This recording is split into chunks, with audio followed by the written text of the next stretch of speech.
बेटे बहू को सीख देने वाली कहानी। आप नहीं जानती हैं माँ, यहाँ उल्टी गंगा बहने लगी है। ससुर जी जब से रिटायर हुए हैं, मेरी सास और ससुर दोनों किसी फिल्म के लवर्स की तरह अपने आप को जवान समझने लगे हैं। दिन भर हमारे घर के पास बने गार्डन में झूले पर बैठे बातें करते रहते हैं।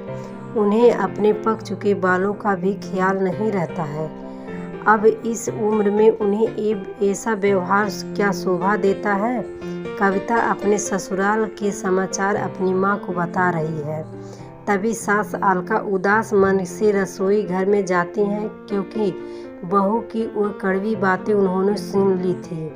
उसकी सभी बातों का नज़रअंदाज कर सास मसाले वाली चाय बना के पहले एक कप बहू को उसके कमरे में देकर दूसरा कप अपने पति सोमनाथ के लिए लेकर जाती हैं। बहू ये देखती है और अपना मुंह टेढ़ा करती है।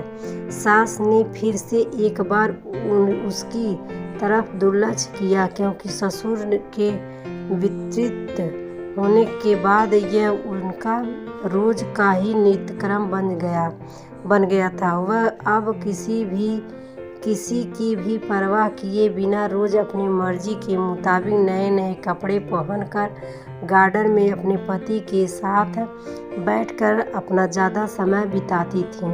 उन्होंने अपनी पूरी जिंदगी अपने बच्चों के लिए काम करते बिता दी थी, इसलिए अब बची चुकी जिंदगी वह दोनों एक साथ समय बिताकर जीना चाहते थे। आनंद निवास बंगले जैसा 2 मंजिलों का घर पति पत्नी का ये सपना था और उन्होंने बड़ी मेहनत से इसे पूरा किया था। अलका जी ने घर के सामने बड़े प्यार से उस गार्डन को बनाया था और वहाँ पर कई फूले के पौधे की वेलें उगाई थी। उनके उगाए चंपा, जसवंती, मोगरा, गुलाब ऐसे दर्जनों फूलों की खुशबू से उनका गार्डन हमेशा महकता रहता था। अलग अलग ऋतुओं में अलका जी अलग अलग सब्जियां भी अपने उस गार्डन उगाया करती। रसोई के लिए धनिया, पुदीना और मेथी उन्हें कभी बाजार से खरीदी नहीं पड़ती थी। इतने सालों तक काम भी भाग दौड़ में सोमनाथ जी कभी भी इस जगह का आनंद ले नहीं पाए थे, लेकिन अब उनका पूरा खाली समय इसी जगह पर बीतता था।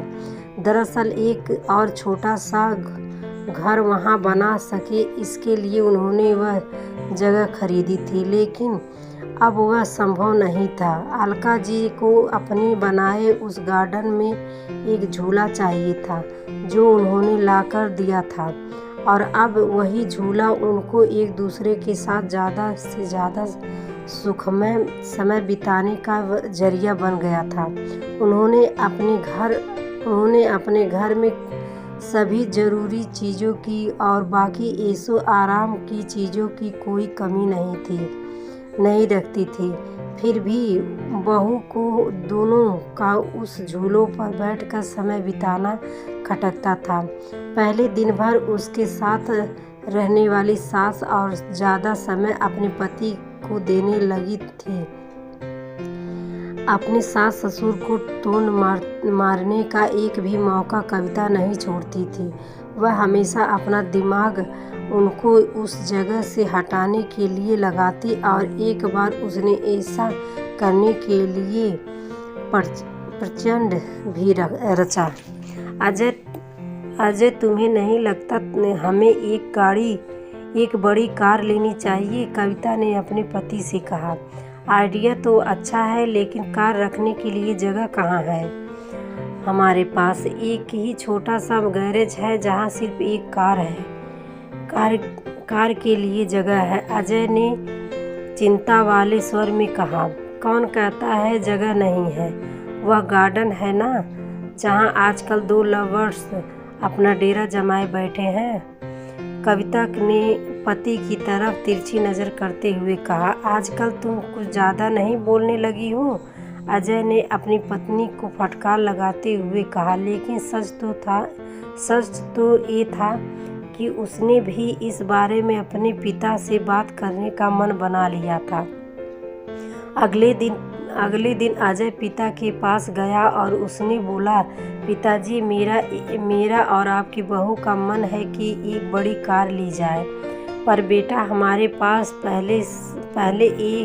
पहले से एक गाड़ी है ना। दूसरी गाड़ी लेने के बाद हम उसे रखेंगे कहाँ? सोमनाथ जी ने कहा, पिताजी, इसी गार्डन में एक नया गैरेज बनाने की सोच रहा हूँ। कविता को इस गार्डन की कोई पड़ी नहीं है और माँ भी भला अब और कितने दिनों तक गार्डन का ख्याल रखेंगी, इसलिए अच्छा होगा कि सभी पेड़ पौधों को काट कर यहाँ गैरेज बना लिया जाए।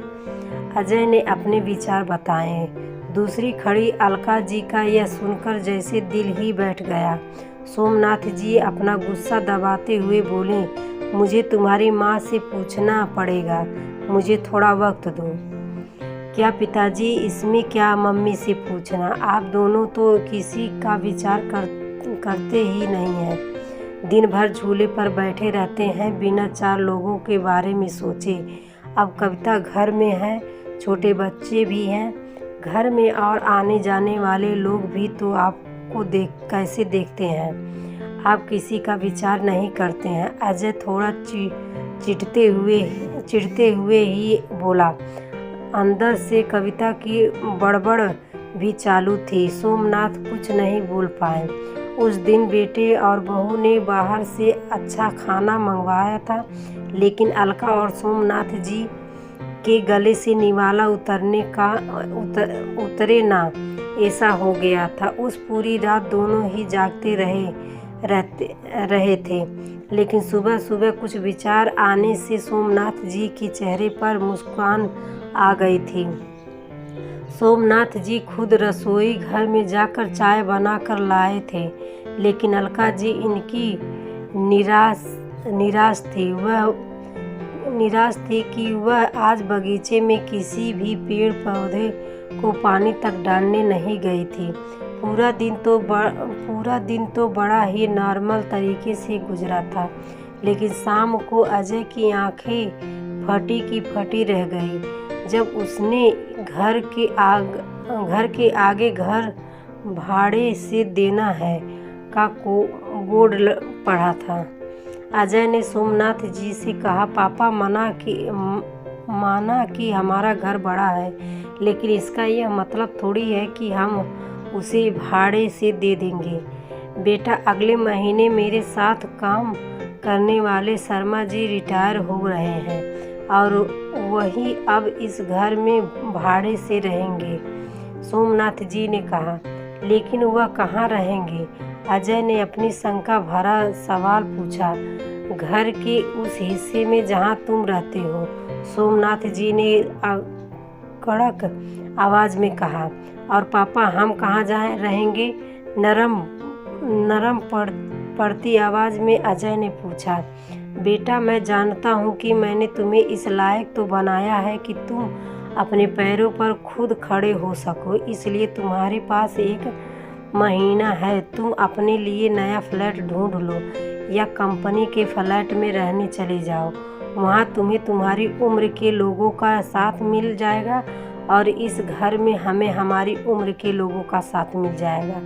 तुम भी सुखी और हम भी। सोमनाथ जी ने सब कुछ साफ साफ बताया। पापा, लगता है आप तो नाराज हो गए। कल मैंने जो भी कहा वह मेरा मतलब नहीं था। अजय ने अपने पापा के आगे हाथ जोड़ते हुए कहा। नहीं बेटा, तुम्हारी जनरेशन ने हमें एक सबक दिया है कि कैसे प्रैक्टिकल बनकर रहा जाता है। हम बड़े तुम बच्चों को साथ में देखकर खुश हो सकते हैं, तो तुम्हें हमें साथ में देखने में क्या प्रॉब्लम होती है?